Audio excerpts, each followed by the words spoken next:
everybody, and welcome to another interview. And okay, that's cool. I just hit my KFC bucket. But anyways, You're not gonna do another take? no, I just do this in one take. Let's roll with it. That's how I always do it. Welcome to another interview. Today I'm interviewing I'm interviewing McOddzen. So the McOddzen. I'm trying to be as inclusive as possible with all of your works. So do you want to introduce yourself? Hey. Okay then. I don't know. I'll just read out my Twitter bio.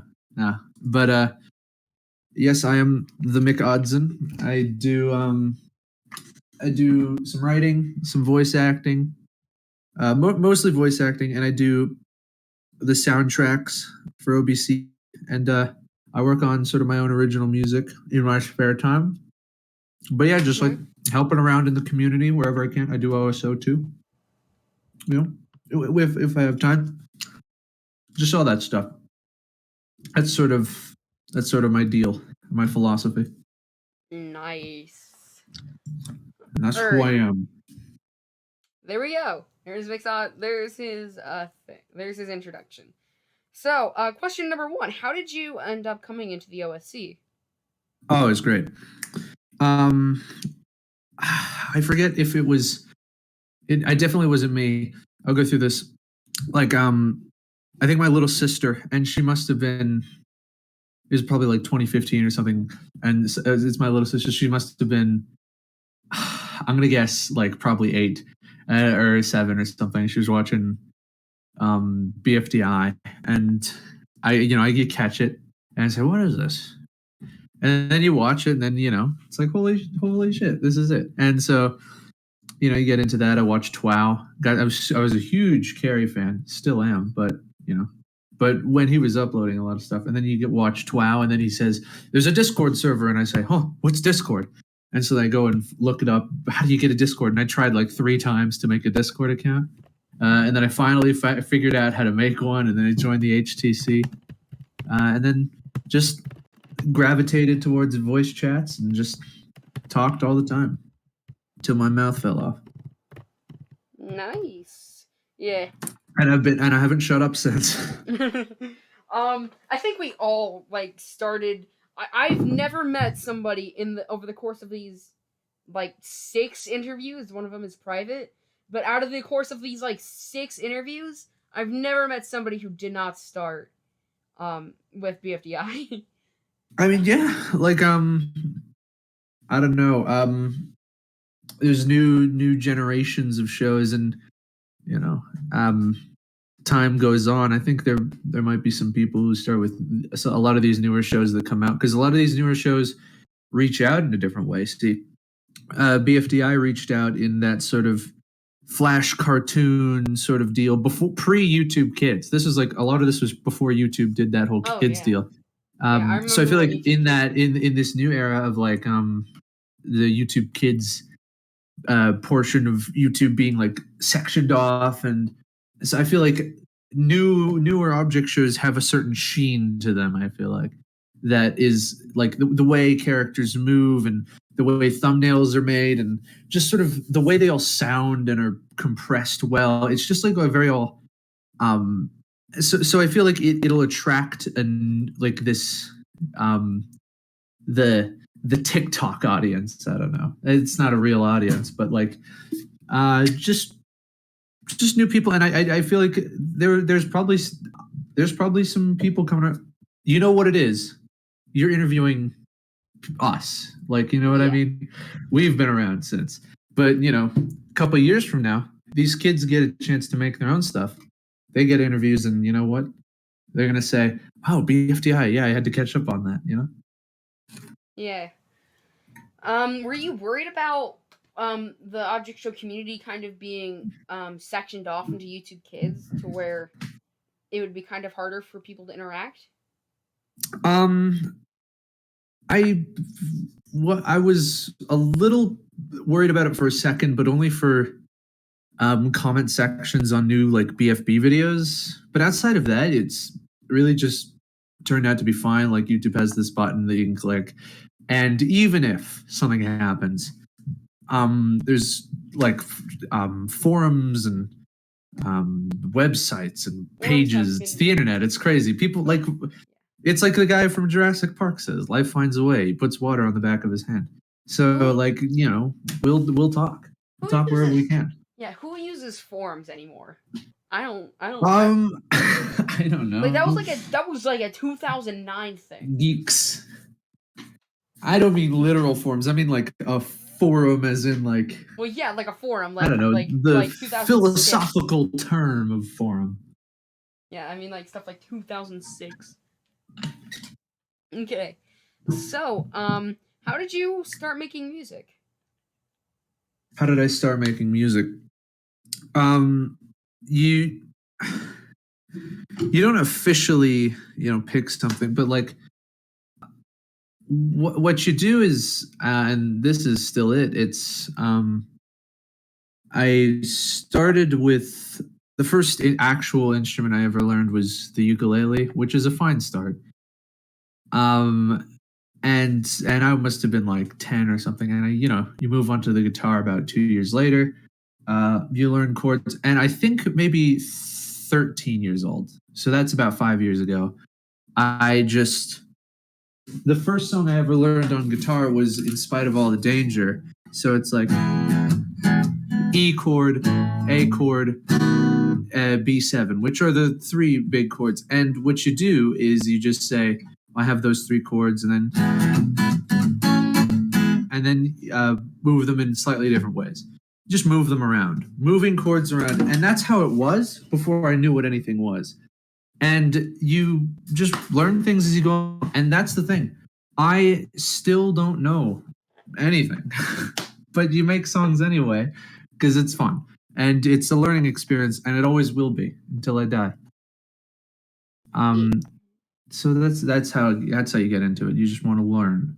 Yeah, I started with the drums, and I've been playing, and I haven't learned any other instruments since. Oh man, I'm one. Drums are the best. I'm a percussion player. I've been drumming since I was about 13. Yeah. It must have been a hell of a time for my mom, because what happened was it was for Christmas, and I'll say this is the brattiest thing I've ever done. It was for Christmas. I was 13 years old, and I said, "Mom, I want to learn the drums," and she had just gotten me a guitar, and I was barely any good at that. And this has sort of been my philosophy. Just I have a bunch of instruments now, and I'm jack of all trades sort of thing. But drums really ended up being my passion, truly, and that was because it had to be, because it was $500 for a new kit, and so my mom was like, it was like, oh my God, I just spent $500 on my son. I have 3 other children that I'm going to have to spend an equal amount on so that they don't feel bad, right? But what ended up happening was, because I just wanted one big gift and they wanted just like they ended up just getting a bunch of little gifts. In my brain, I saw I got one gift. My brother got 15 gifts. That is not fair. But it was totally fair. I got a drum kit.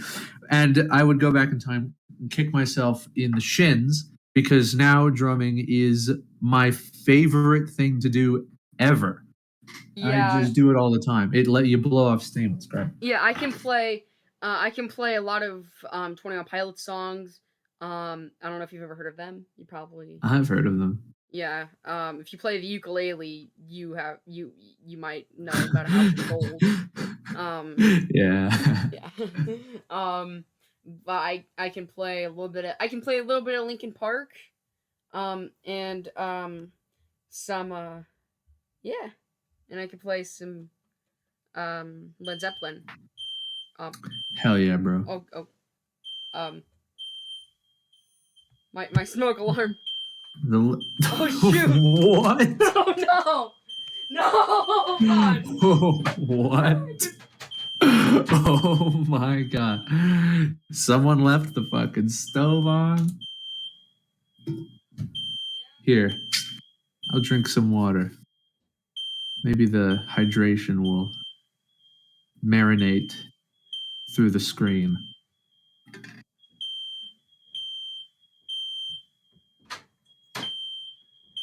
Okay, I need to shut this off. Okay. Shut it off? Dude. I forgot I had chicken strips in the oven. You don't want to do that, I don't think. So I'm assuming those are burnt chicken strips then, right? They're like freaking black. I don't think I'm processing how crazy this is. Like a smoke alarm goes off in the middle of an interview. And you Can bet somebody you. please animate that? I will I'm pay so money. glad. I'm so glad that this is in one take. Like that has to stay. Okay. All right. Where were we? Yeah, where were we? Drumming. I suppose next question. Drumming? Oh. I guess next question, I guess. What did you enjoy about writing for OBC? What do I enjoy about it? What did I enjoy? It's still. Did you say past tense? Did? What do you enjoy? Yeah, because I'm so worried about that because we did the cancellation joke in episode 4, and there are still a lot of people who actually think that it's canceled. And we were still talking about it now in the channel. I think like someone we will keep posting screenshots. It's like object show funny moments or whatever. We'll post a picture from OBC, and then top reply will be like, "What show is this?" And someone's like, "Oh, OBC, but I think it's canceled." And then we screenshot that, guys. It's the bit that went too far. It's the bit that went too far. The bit that was too funny. But anyway, what do I like about writing for OBC? It's just great because it's so democratic, it's so easy. The writing, I don't know how a lot of other shows go because I'm not allowed in many writing rooms, but it really does feel like a writing room because what we try and do all the time is get all 4 of us in a call together at the same time. And the episode 3 was written in a day. Episodes 1, 2, and 3, and mostly 4 was written in one day. Episode 5, which has been written, is it's been written in maybe 2 or 3 days, but that was because of being tired and having someone leave, and we try to have all 4.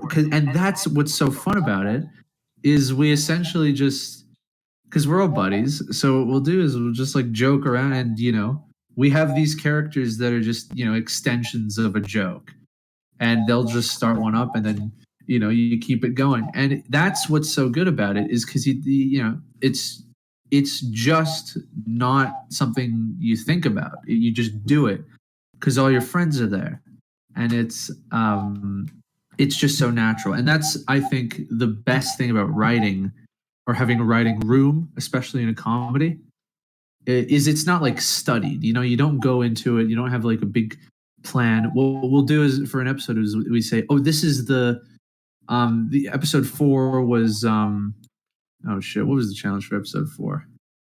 I don't even remember. Oh, now I remember. It was doing the cables and stuff, and that was, we would say that's the TV episode or the Mark episode, and so we say that's all we have to do for this episode. We have to get these things, and so we just tell jokes about wire, and so there's no thinking. It really is. My alarm's going off.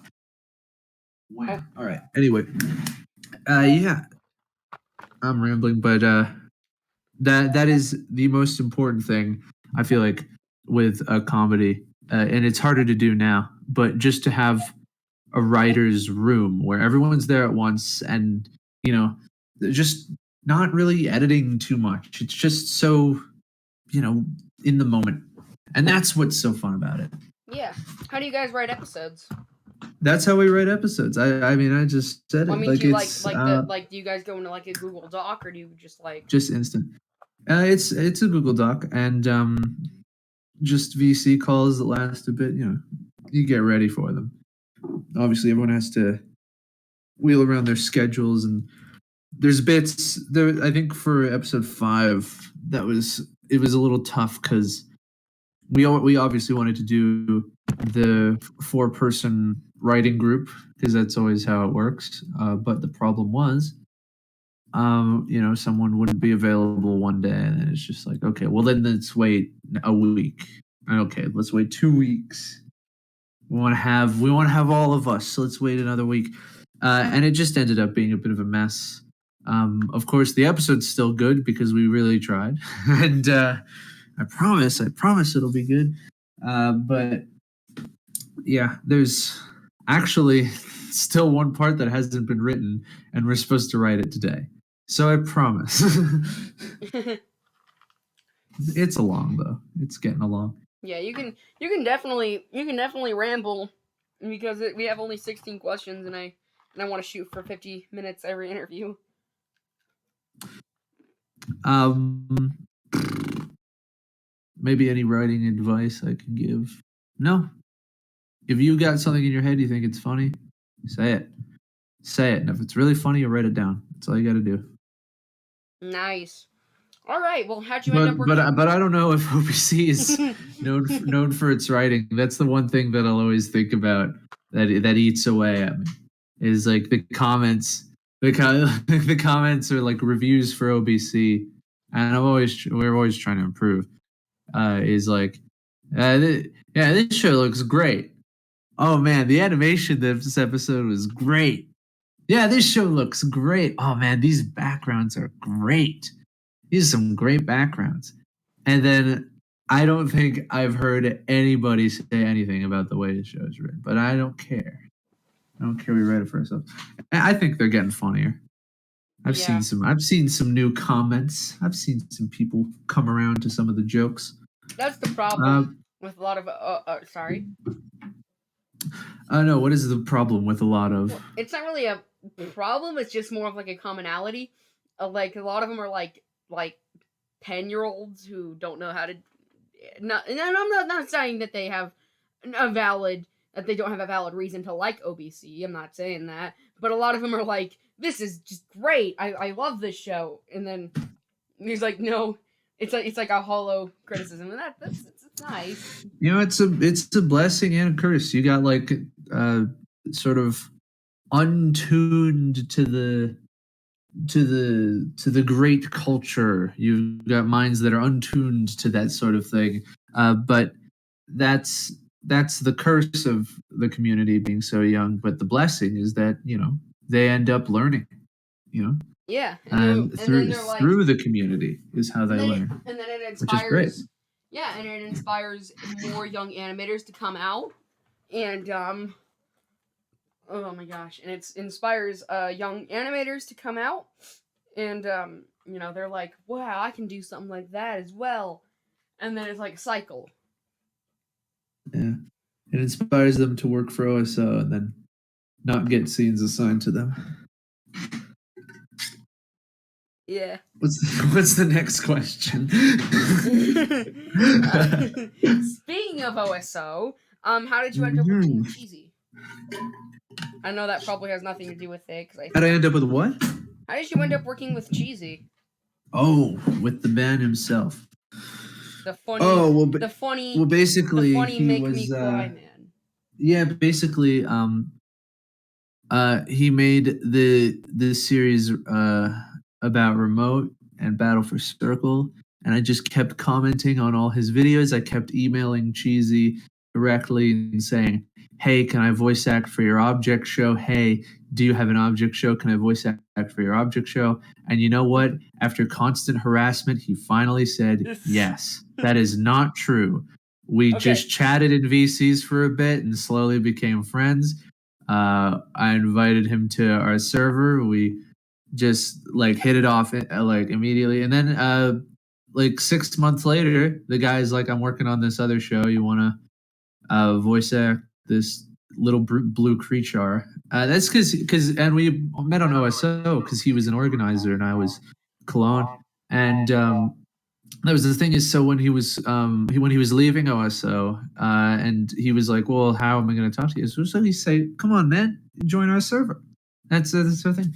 We stay in touch, and bonus points is I am now being heavily considered to work on his new show, but we didn't know it at the time. We didn't know it was going to be so big at the time. His new show. Well, I'm saying this is back then when it hadn't come out yet. Guys, no rumors. No rumors. One season 3 will not happen. No, you idiots. It's gonna happen. I'm gonna make it personally.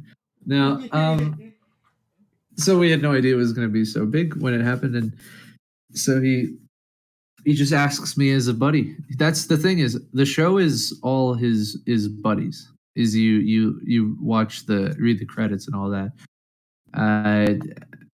Like everybody, and the one thing I think that he nailed is, and that's what's so good about having your friends is, I feel like the character of Whippy Creamy is sort of funny how it's similar he is to me, like, and I feel like everybody else in the crew can attest to, like, I kind of see a bit of myself in this character, or especially for more minor characters. Well, yeah, because a lot of the time it's just their normal voice for the characters. Yeah, but I mean, and it's even outside of voice acting, it's just generally acting in general. You get a sense that, I don't know, like the Whippy Creamy is just like, he's kind of like just me. Like, I don't know. I know that's like a thing that people would say is wow, he's just like me, but no, he's just this guy who just hangs out. I don't know. That's sort of what I do. Well, I guess that's no. Gosh, I'm sorry. I keep interrupting everybody. Continuing what you're saying. Let's see. I'm trying to think something else about meeting Cheesy. I don't know. I didn't even know any of his stuff. Like, because I don't know. I always forget the sort of landscape of his channel before, I don't know, working for it. It's really is just it's just that kind of stuff, yeah. But so all this stuff comes from unexpected places, unlikely places. So make as many friends as possible, and I mean genuine friends. Cheesy's one of my best friends ever, and it's you make genuine friends in this community, and it pays in dividends, as they say, but not in any selfish way, but really in a soul-filling way. It makes you feel good to work with them. And view counts aside, not considering those, but just it's just nice to work with your friends, and and if you really are all great friends and you push something out and it's full of passion, that's just passion multiplied. That's why I do not work with my enemies. Yeah, that's pretty. Oh my god. Yeah, no. I apologize for the voice cracks or if I don't sound as energetic as I normally would. I made a meme where I literally screamed for 10 minutes straight, and it hurt my voice really bad. That's the grind. You know what? You're working hard on that meme. It's not fun. One day it's going to get into a lessons in meme culture video. Lessons in meme culture. This stupid guy literally ruins his voice for 10 minutes. Hey. Don't say that. Lessons in meme culture, that's the stage. You make it. All right. Number 5. What's your favorite thing about Whippy Creamy? I'd say his relationship with his father. His relationship with his father. His relationship with his father. it it really reminds me of myself, and I don't want to get too personal, but um Yeah, I don't know. I don't. What the heck no, is going on? my favorite thing about Whippy Creamy is that he's a magnet for positive attitude, and you know what? Isn't that the best thing we can hope for? I mean, As far as he wasn't really so positive because he pulled a Basie at the end of 118. I don't know, maybe he's just asleep. I don't know. I don't pay attention to jack shit. I perceive what I want to. If I think Whippy Creamy is chilling out, just totally chilling out, then he is. It doesn't matter what the truth is. I'll just like feel how I want to about it. My favorite part is his he's got like an attitude. I'll say like a Whippy Creamy line is not just my normal voice. You know, you do a thing.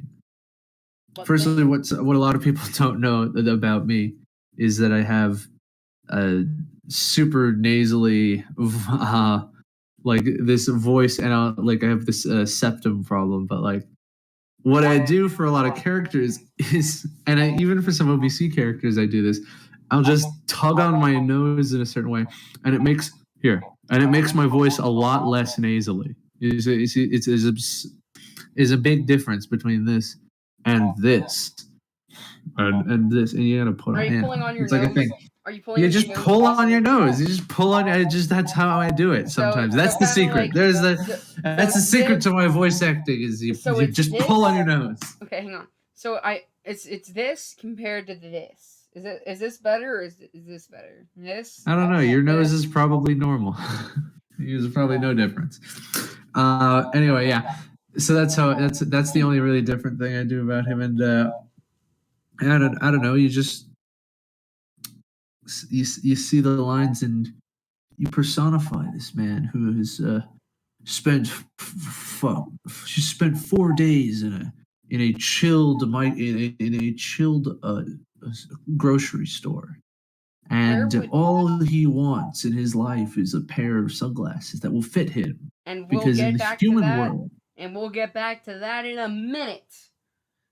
oh yeah. But today we need to thank our video sponsor, Raid Shadow Legends. No, we don't need to do that. We doing that? I think we could do that. I could do an ad read. I could do a whole ad read. I could shill. I could shill like you wouldn't believe. We could be salesmen for this stupid MMORPG game. It's taking me a bit to settle down. I just had my coffee, so I'm a little like, oof, you know. Yeah. I'm a little settled down now. Yeah, don't wake up at 11 p.m. Don't do it. 11 p.m., 11 a.m. All right. So, what was I gonna say? Oh yeah, where do you think Whippy Creamy would be manufactured? It's not even in the questions. It's just something that came. This is just an offshoot. It's just okay. For a second, I was about to get like really disappointed in your question vetting process. About to be like, this is 1/16 of all the questions. Is where do I think he gets made? I don't know. China, Germany. something like that. Germany, probably. I don't know where they make the food. They make the food in China, do they? No, they make like trinkets there. I'll have to read the bottom of my food labels now. They don't say that. They don't fucking say that.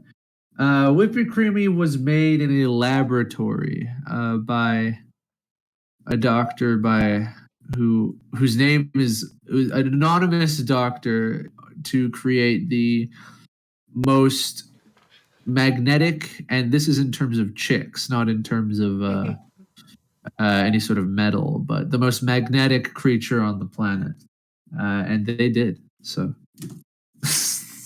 That's where I think he was made. I think he was made in a laboratory to produce chick magnet. Yeah, I probably need to clarify some of these questions are just completely off the cuff. Um, because if Yeah, that I'm not. was I one mean, of my who's questions, counting? yeah, I'm not that desperate for questions. I did Keep it track. research. All All right. right. So you've made lots of music throughout your time on the internet. What is your favorite song that you have made? My favorite song that I have made is unreleased right now. It's I'm working on an album Is and it the it's on it. is it the cop out? My favorite song is the one I'm making right now. Yeah, exactly, and that's what all the artists say because um, a good musician is able to make what's in their head, and usually what's in your head is the best thing you can think about. And the best thing you can think about is your favorite thing.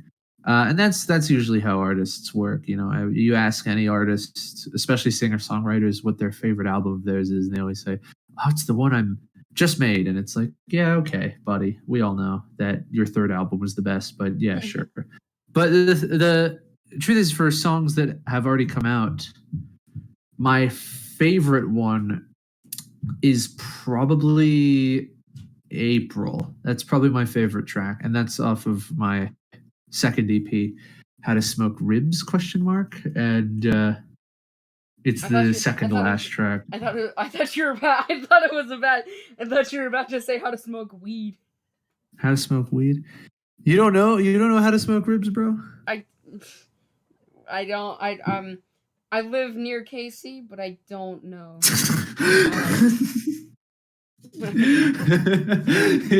You know what? Don't even think about that.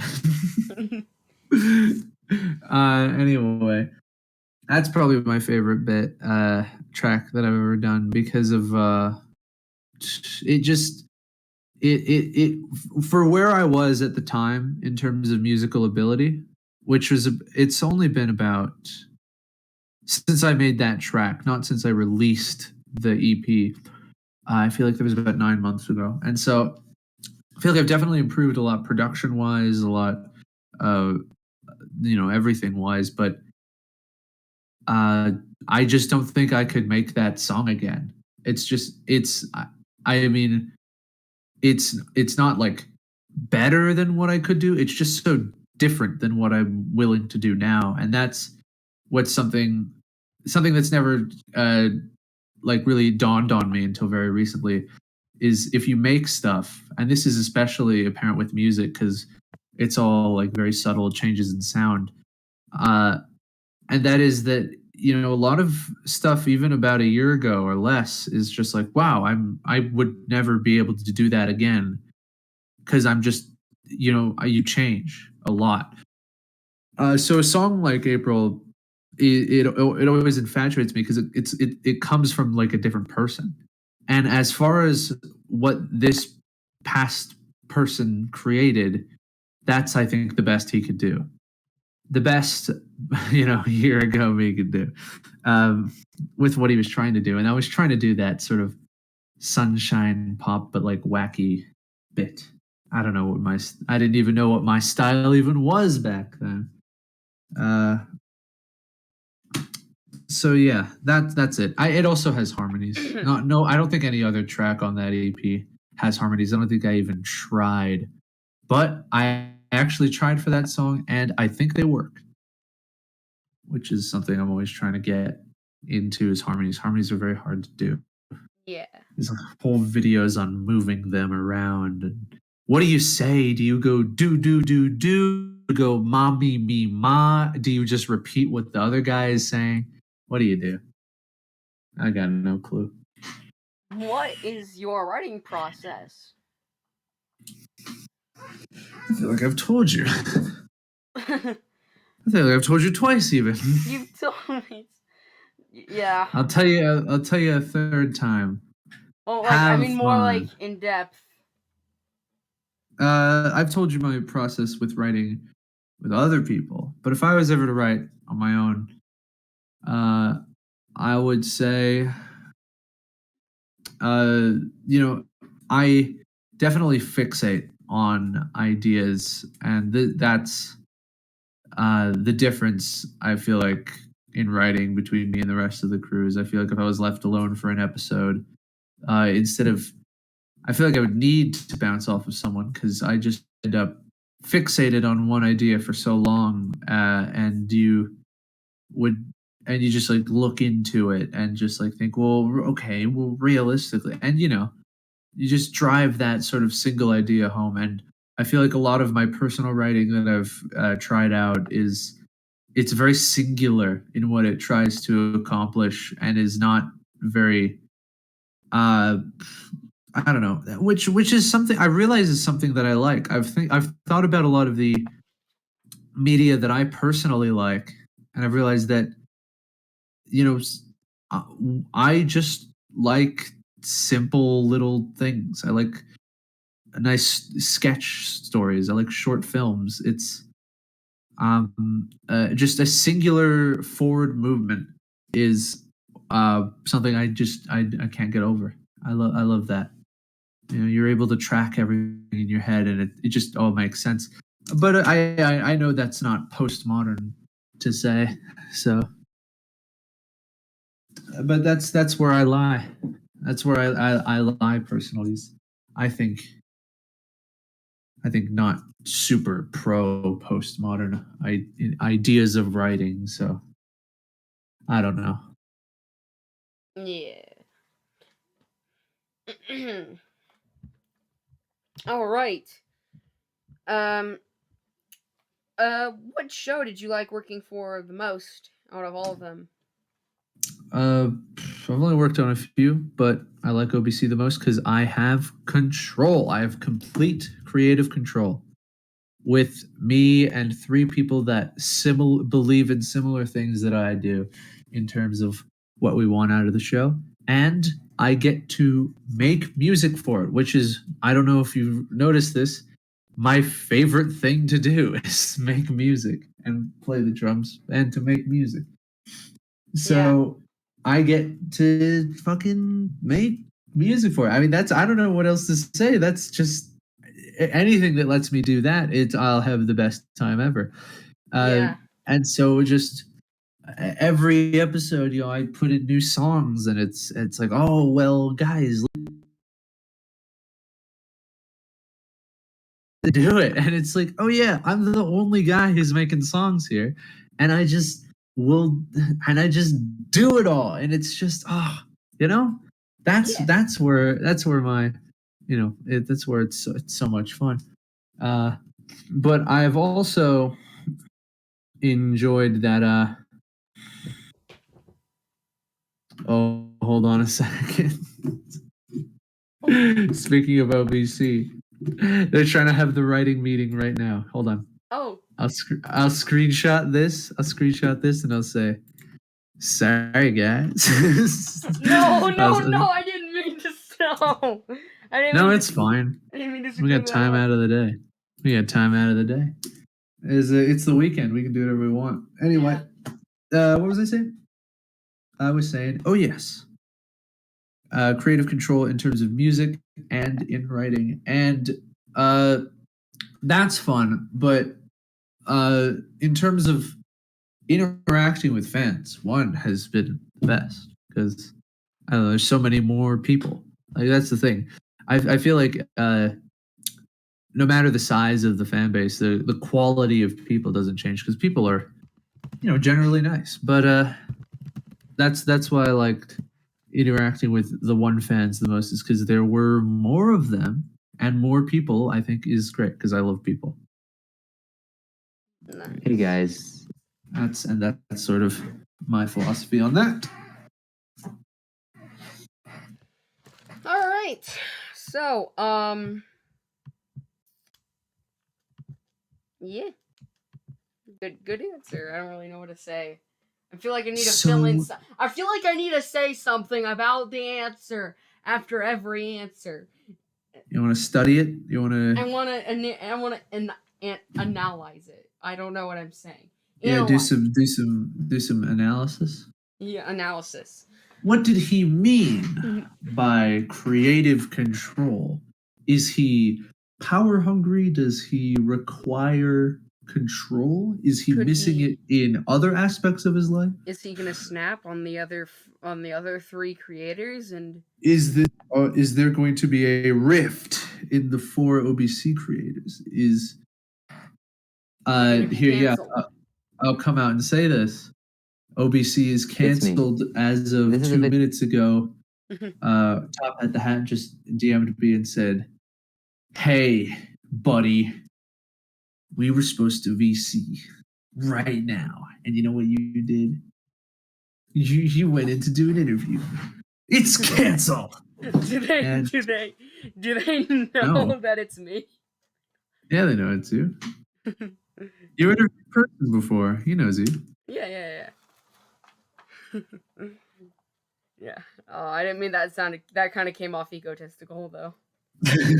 Oh, don't they know who I am? I'm the object show interviewer. I'm the next. I'm gonna be the next Andy Doothy. Right. Andy Doothy, I'm coming. Got any more of them questions? Yep. All right. What is your favorite object show OST apart from the ones that you've made? My favorite object show OST? Yes. You know what? I'm gonna admit to you, I don't listen to a lot of object show OSTs. Yeah, I do spend my time listening to the Kinks, the Beach Boys, the Rolling Stones. I don't find myself listening to a lot of original OSTs. I did like a lot of what the Nightly Man is doing recently, and I don't mean the obvious in terms of those original songs. I mean there were some other bits that really worked. Like there's this really peppy jazz number that plays in episode 5, and it's I feel like I've forget who does it. I think it's Lego TD does it or something. I don't know. I'd have to check the credits again. But yeah, that kind of stuff. Just really go all out. And so yeah, I'd say that's, as far as newer shows, that's something that really appeals to me. What I just don't like it when background music is a noise to be played. I'm guilty of this too. I've been, kind of playing around with the loops, but that'll only get you so far. And I'm really trying to get into that more, composing something to move the scene forward. And I feel like that's the next step for me in terms of writing background music, because it's a whole different idea. There's a sort of two thought processes: is muzak, or background music, and muzak is like MUZAK, and it's a type of music that is just meant to be played. It's essentially elevator music. It doesn't move anywhere. It doesn't go anywhere. It is merely to drown out silence. And that is what background music should never be. It should never just drown out silence. It should evoke an emotion. It should add something to the scene. That is the biggest problem with a lot of my background music work, and this is me doing criticism and on myself. And I'd say not just me, a lot of other shows have this too. I don't want to point fingers, but BFB. Sometimes you watch it and there are some bits where it's just like the background music is, it's this nice sort of looping electronic song, and I don't know who makes them, but they all sort of they all have a style, which isn't bad, obviously, but they don't really evoke anything, and I feel like that's just one of the problems with I feel like a lot of those newer BFB episodes is what people don't realize is that there are parts of that aren't inherently wrong. Like there's like, oh, the animation will be good, the writing will be good, but like something will feel off, and what that usually is, and people don't really talk about this enough, is it's the music. You really don't like write something that pushes a scene's point. You need to understand what you're writing and what you're writing it for. And if you don't do that, a lot of great scenes that other people have spent so much time working on will be fumbled and just thrown out. And all because you thought, okay, well, I just have this random track in the back burner. I'll just slap it here, because it doesn't work most of the time. It just won't work. And that's what I really feel guilty with for a lot of episodes 3 and 4 of OBCs. There are some bits where I did write music for the scene, and those are the best bits in terms of like going back and watching. It's like, oh, this is something I can stomach.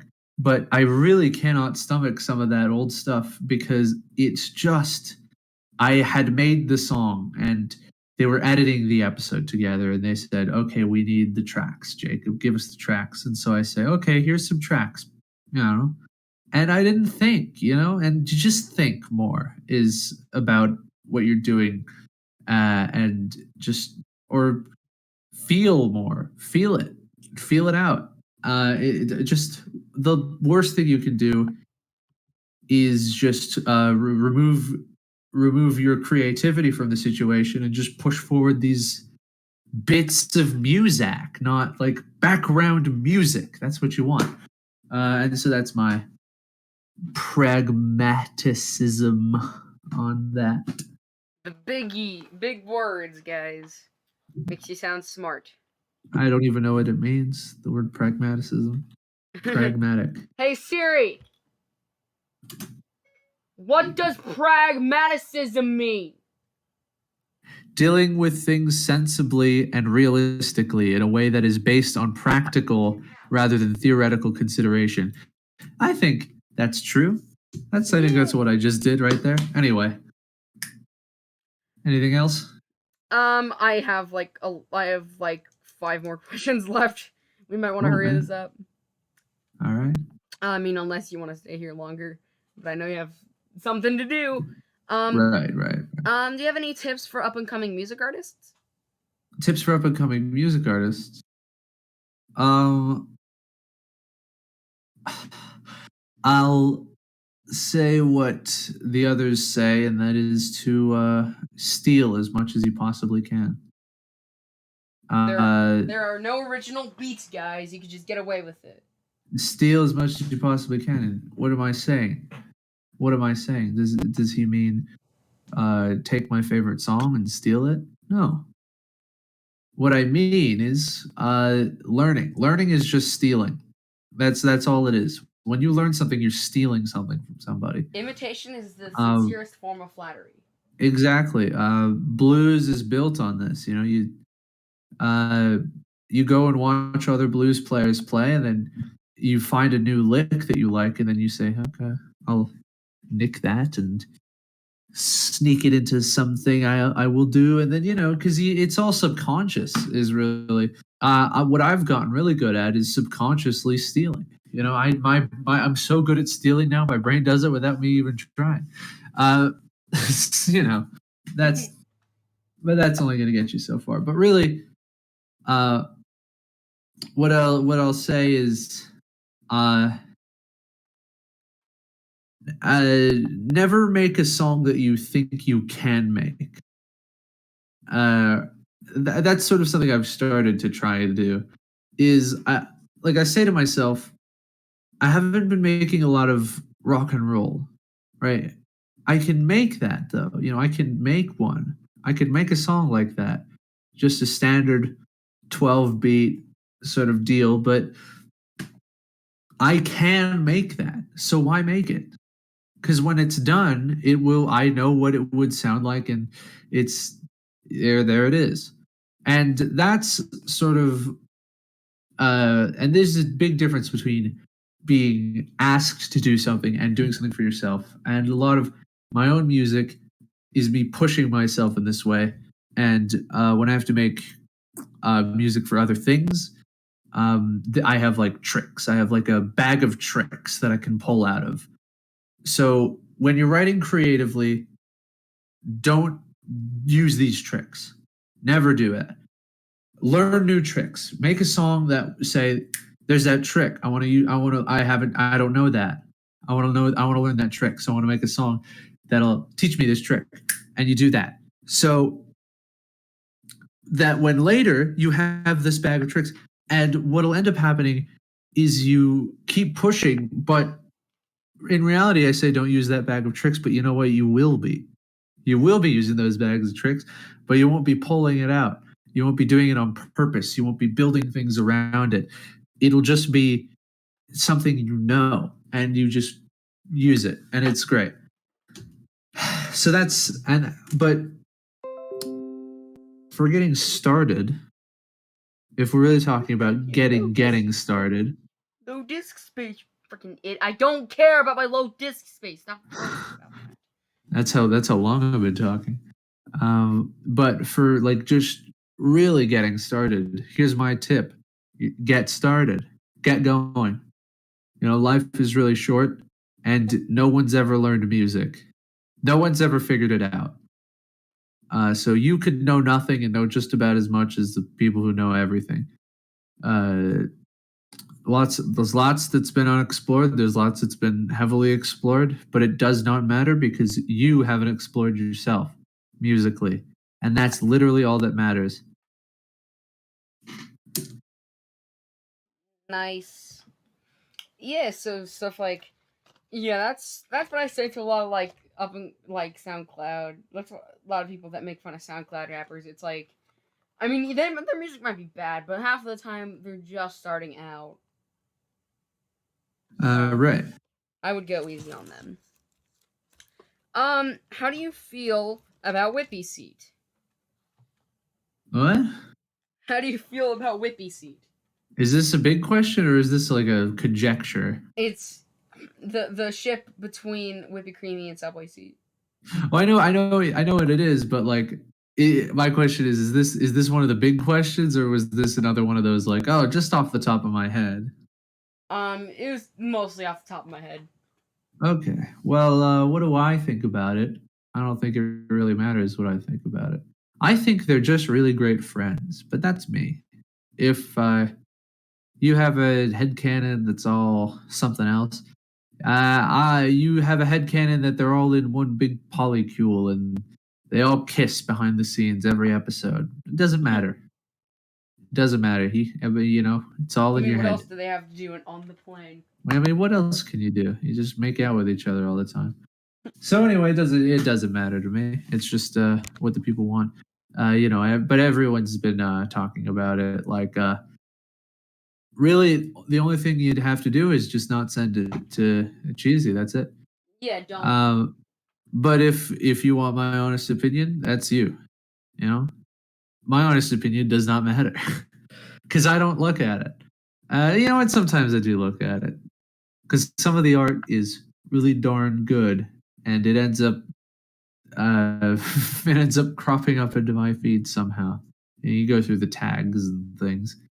Uh, so there's that. I don't know. It's whatever. I don't really ship anyone in particular. I just think it's a horrible situation to be in. I don't think any of them would be worried about, oh man, I totally want to screw the F out of this person.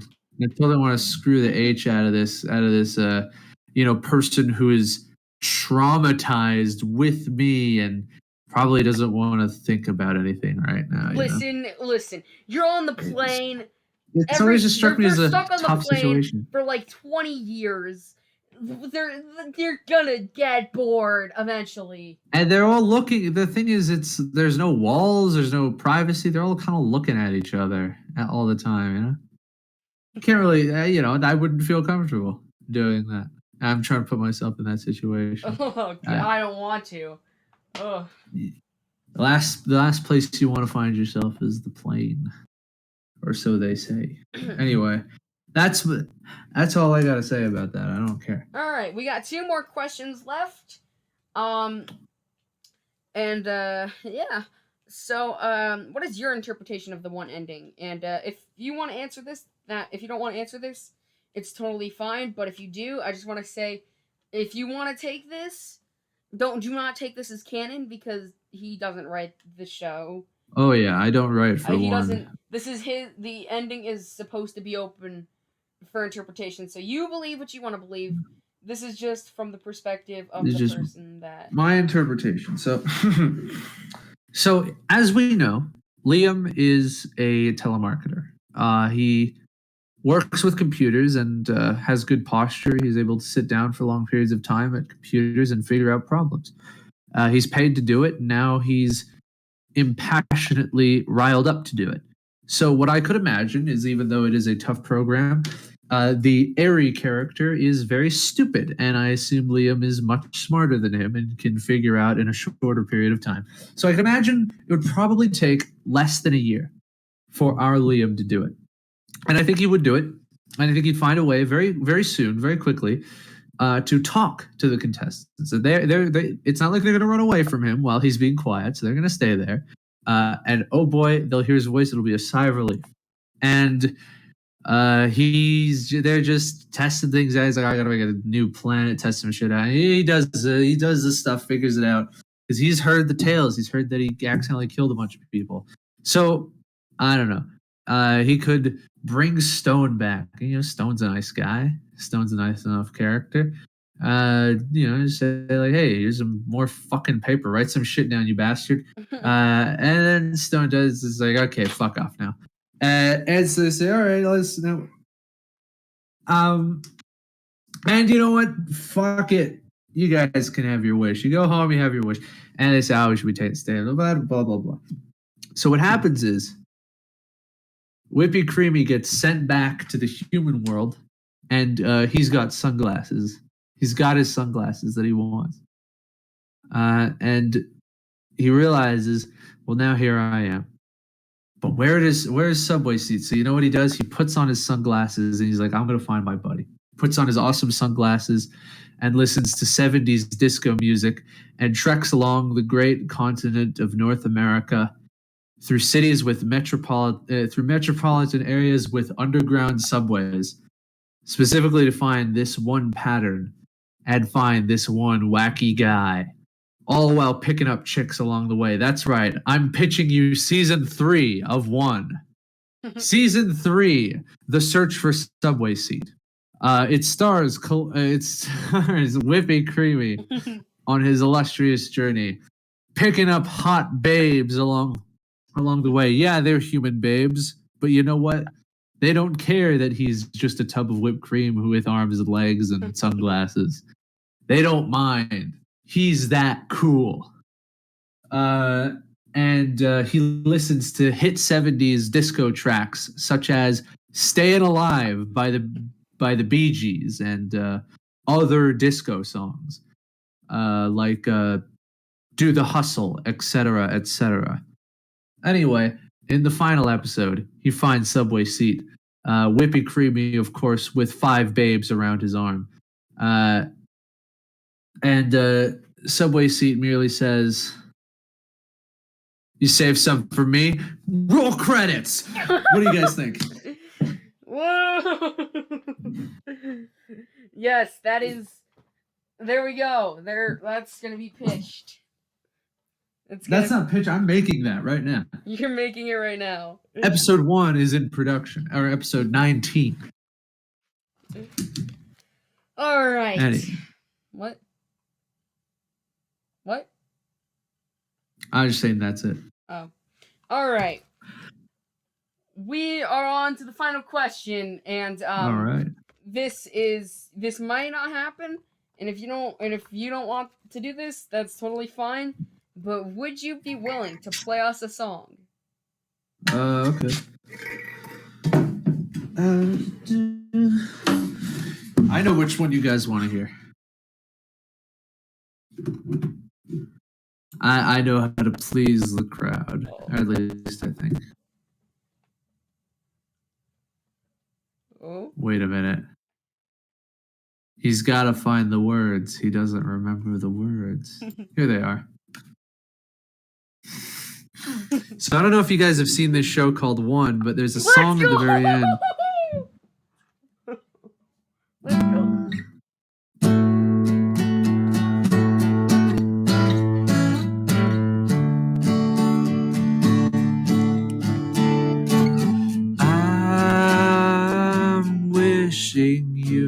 all well. Mind a peace within yourself.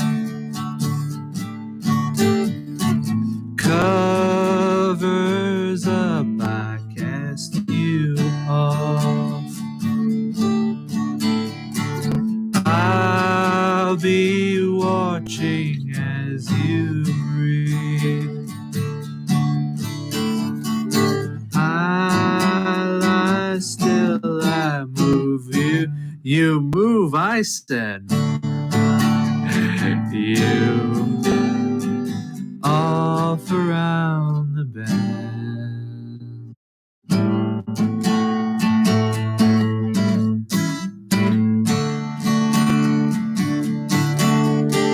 I hold your head deep in my arms. My fingertips, they close your eyes. Off you dream, my little child. There's a sun around the bend. There's sun around the bend. Crazy guitar solo. Crazy little guitar solo. All evenings close like this. All these moments that I've missed. Please forgive me, won't you, dear? Please forgive and let me share.